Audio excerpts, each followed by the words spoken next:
Assalamualaikum. Waalaikumsalam. Selamat pagi, Bu. Selamat pagi, Dinda. Ayo silakan masuk.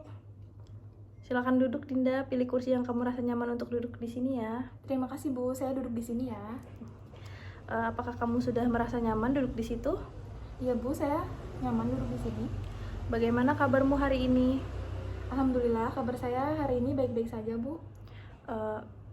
Kemarin kan sekolah kita mengadakan berbagai lomba dalam rangka memeriahkan Disnatis. Nah, kelas kamu ikut lomba apa aja?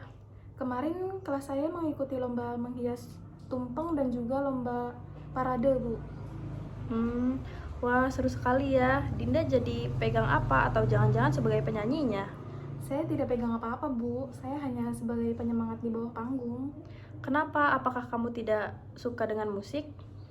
Itu dia, Bu, masalahnya. Saya kurang pede jika harus tampil di depan umum, apalagi dalam acara yang besar seperti itu. Untuk itu juga kenapa saya datang ke ruang BK ini, karena ada yang ingin saya ceritakan pada Ibu. Mungkin Ibu bisa membantu apa yang sedang saya alami ini. Kamu ingin bercerita apa kepada ibu? Lanjutkan saja. Ibu selalu siap mendengarkan cerita kamu. Sebetulnya saya sendiri juga bingung, Bu, dengan apa yang saya alami. Saya merasa diri saya sangat malu dan teman-teman saya jika saya disuruh berbicara. Saya rasa canggung sekali, apalagi karena saya belum bisa beradaptasi dengan lingkungan sekolah saya ini. Saya merasa diri saya sendirian. Lalu? Saya merasa tidak memiliki teman yang sangat akrab sekali dengan saya. Yang bisa saya ajak bicara, yang bisa saya ajak cerita, curhat, bercanda, dan lain-lain. Apakah yang kamu rasakan ini membuat kamu berpikir seperti itu? Saya merasa tidak pede untuk bergaul dengan teman-teman, jadi saya merasa takut untuk bergaul, apalagi ngobrol maupun bercanda dengan teman-teman baru. Saya takut mereka menolak saya. Dulu saya pernah punya pengalaman tidak menyenangkan waktu masih SMP. Saat saya berusaha berteman dengan seseorang, dia malah menolak dan mengacuhkan saya. Udah, gak ada lagi. Saya kecewa sekali, Bu, saat itu. Saat kejadian itu, saya jadi merasa minder dan tidak pede saat harus memulai hubungan dengan orang lain dan lingkungan baru. Ibu mengerti apa yang kamu rasakan. Apa yang kamu butuhkan dan inginkan adalah ingin merasa nyaman dan pede dalam bergaul bersama teman-teman ya? Iya, Bu. Saya sedih sendirian terus, tetapi ketika saya ingin memulai berkomunikasi dan bercanda dengan mereka saat saya merasa sangat canggung. Saya merasa sangat canggung sekali, Bu. Iya, Ibu mengerti perasaanmu. Kamu tahu sebelum kamu mencoba, kamu tidak akan tahu bagaimana hasilnya. Coba kamu berani untuk memulai menyapa atau memulai pembincangan dengan mereka. Tentunya nanti mereka akan merespon dengan baik dan mungkin sebenarnya mereka ingin sekali berteman akrab dengan kamu. Misalnya ngobrol-ngobrol dengan kamu, bercanda dengan kamu. Masalahnya perasaan trauma kamu ini karena ditolak oleh temanmu itu adalah masa lalu. Siapa tahu peristiwa yang kamu hadapi tidak sama seperti peristiwa yang kamu alami dulu. Sehingga perasaan takut dan kecewa itu tidak perlu kamu rasakan sampai sekarang. Jadi kamu bisa lebih percaya diri dan tidak takut lagi berteman dengan orang-orang yang baru. Iya, Bu, saya mengerti apa yang Ibu maksudkan, tapi saya masih sangat sulit mengubah perasaan saya. Saya sulit memulai pembicaraan dengan teman atau respon ajakan mereka.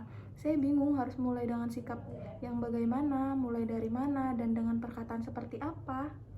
Baiklah, karena kamu merasa kesulitan dengan hanya memikirkan atau membayangkan solusi permasalahanmu, kita akan memainkan permainan peran. Teknik ini dapat membantu kamu untuk memahami dengan lebih mudah bagaimana untuk dapat bertingkah laku dengan tepat dalam bergaul dengan teman-teman kamu ya. Pemeranan tingkah laku ini dapat diperankan oleh saya sendiri atau kamu ingin salah satu seorang temanmu di kelas untuk bermain peran bersama kita? Baik, Bu, tapi saya nervous. Baiklah, kalau kamu ingin bantuan seorang teman untuk bermain peran bersama kita tidak apa-apa. Saya tekankan di sini adalah bagaimana kamu dapat memahami dan mengambil pelajaran untuk mencontoh sikap atau perilaku positif yang ditunjukkan oleh model kita nanti. Iya Bu, saya rasa saya sudah tahu siapa yang bisa membantu saya. Meta saja Bu, dia anaknya pendiam, juga jarang berbaur dengan teman-teman. Seperti saya, dengan saya pun juga tidak terlalu dekat. Baik Bu, saya mohon pamit dulu. Besok saya akan menemui Ibu bersama dengan Meta. Terima kasih ya. Sama-sama, Ibu menunggu kedatangan kamu bersama Meta ya. Iya Bu, baiklah Bu, saya pamit dahulu. Assalamualaikum. Waalaikumsalam. Assalamualaikum, selamat siang. Waalaikumsalam, selamat siang. Alhamdulillah bisa ketemu hari ini ya Aulia. Bagaimana kabar kamu hari ini Aulia? Alhamdulillah baik Bu. Jadi gimana nih? Ada yang mau diceritakan? Iya Bu, tapi saya bingung harus cerita dari mana. Kira-kira ini nanti berapa ya Bu waktunya? Kita bisa ketemu lain hari kan Bu? Nanti pelan-pelan saja ya ceritanya, tidak usah terburu-buru ya. Waktu kita sesuaikan dengan jam kosong ini saja, masih ada waktu 40 menit ya. Kalau nanti dirasa masih perlu, kita bisa ketemu kembali di lain hari, bisa hubungi Ibu dulu untuk janjian, begitu ya. Baik Bu, nanti kalau sudah pelajaran selanjutnya diakhiri dulu ya Bu pertemuan ini. Ibu akan cerita dengan siapa-siapa kan Bu? Saya takut nanti kejadian yang saya alami ini ketahui teman-teman dan guru. Nanti saya malu. Tenang saja Aulia, Ibu tidak akan menceritakan masalah ini kepada siapa-siapa karena ada kode etik mengikat. Silahkan Aulia cerita saja dengan terbuka, santai, dan percaya kepada kakak ya. Dengan begitu kita sama-sama bisa menyelesaikan masalah yang terjadi. Baik Bu, dengan begini saya jadi tenang akan cerita dengan Ibu. Baik, kalau begitu coba ceritakan apa yang dirasakan Aulia saat ini. Bagaimana ya Bu, saya bingung untuk mengatakannya. Tidak usah bingung ya Aulia, saya akan mendengarkan semua yang diceritakan Aulia. Semoga satu persatu masalah bisa dipecahkan dan tidak ada hambatan. Bagaimana? Baik Bu, begini ceritanya. Pacar saya meninggal 6 bulan yang lalu. Saya merasa sedih sekali Bu. Pacar saya meninggal saat mau menjemput dia di sekolah Bu. Dan kejadiannya baru di depan mata saya. Saya merasa menyesal. Kenapa harus dia? Oh iya. Saya memahami perasaan Aulia. Padahal saya sangat sayang kepada dia Bu. Malah saya sendiri yang mencelakakan dia. Iya. Coba ceritakan kronologi peristiwa kecelakaan itu Aulia.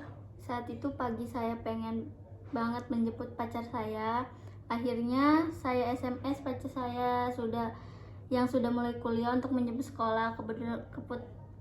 Kebetulan dia sedang tidak ada jadwal kuliah. Dia pun mau Bu. Pas bel pulang sekolah, saya langsung keluar dan menunggu di dekat gapura sekolah. Baru 5 menit di situ terdengar suara keras banget motor yang menabrak. Saya lihat ada motor Ninja merah yang sudah terguling dan ada bis. Aduh, kecil banget. Langsung saya mengisi histeris dan terguling pingsan. Tak percaya ini cepat sekali terjadi. Kenapa saya minta jemput saat itu? Wah, miris sekali ya kejadiannya. Saya bisa merasakan apa yang Aulia rasakan saat itu. Berarti dengan kata lain, Aulia merasa ini semua adalah kesalahan Aulia ya?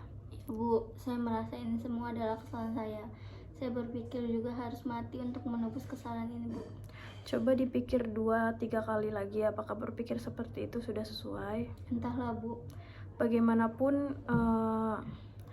Bagaimana dengan orang tua Aulia dan orang tua pacar Aulia? Ibu bapak saya selalu menguatkan saya Bu. Walaupun sampai sekarang saya pun belum bisa memaafkan diri saya sendiri. Kalau bapak ibu pacar mereka berusaha tegar dan menerima hal ini sebagai ujian. Mereka tidak membenci saya Bu. Saya bersyukur. Bahkan mereka seperti ini menganggap saya sebagai anak sendiri. Sehingga kalau pulang sekolah, kadang saya mampir ke sana dan berdoa bersama mendoakan almarhum.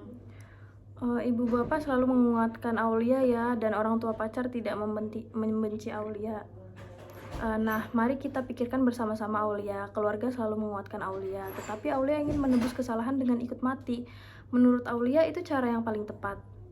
Gimana ya Bu, saya selalu dikejar-kejar perasaan bersalah. Betapa saya jahat kepada pacar saya ini. Terkadang memang terlintas pikiran saya itu, Bu.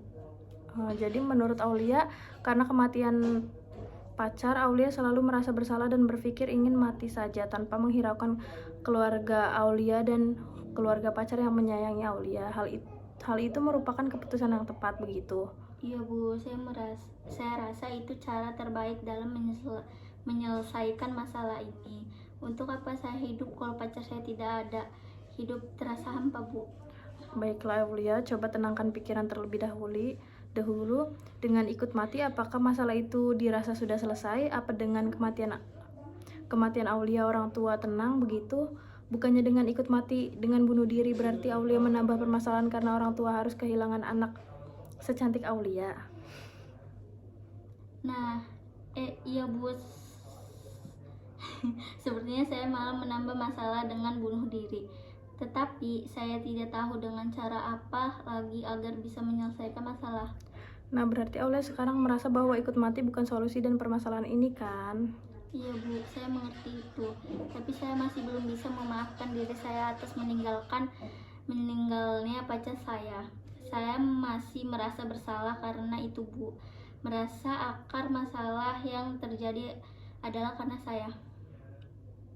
Aulia, kalau orang tua pacar kamu saja bisa tegar dan menerima kenyataan bahwa anaknya sudah meninggal, mengapa kamu nggak bisa sekuat mereka padahal kalian sama-sama menyayangi dia?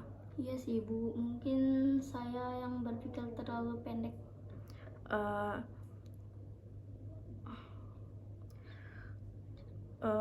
Aulia sekarang ini belum pernah membicarakan masalah ini kepada orang tua Aulia atau sekedar curhat tentang perasaan Aulia kepada orang tua? Tidak, Bu, saya bingung bagaimana cara untuk memulai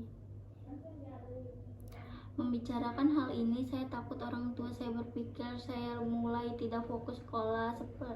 Sekarang saya merasa pusing dan lemas, Bu. Kamu sekarang pusing dan lemas. Kamu butuh istirahat, Aulia. Sepertinya ya, Bu. Bagaimana kalau dilanjutkan besok saja? Ya sudah, tidak apa-apa. Bagaimana kalau Aulia, ibu beri tugas untuk menuliskan kebaikan orang tua Aulia dan orang tua pacar Aulia. Kerjakan di rumah ya. Oh iya, Bu, saya akan mengerjakan dengan tenang di rumah. Baik Aulia, silakan kembali dan beristirahat ya. Ya, Bu, besok saya hubungi ibu dulu. Ya, terima kasih ya, Bu. Saya kembali ke kelas dahulu. Wassalamualaikum. Waalaikumsalam.